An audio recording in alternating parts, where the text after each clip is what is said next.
we're very honored kasi makikita mo yung mga kapatid mo in the same industry na nagsusupport to each other. Parang nakikita namin sila doon, parang nag-cheer lang. Hindi, kasi usually nakikita namin sa events, gano'n, perform ka. Pero nung nanonood sila, parang nakaka-touch lang na they're here to support us. Yes, and sa Pipa po kasi, we're supporting each other.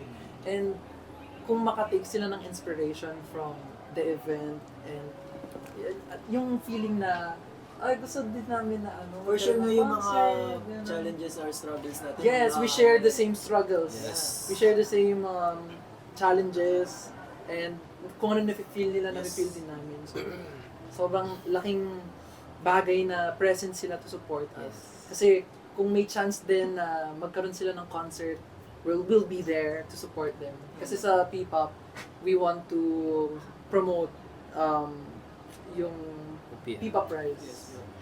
Yes.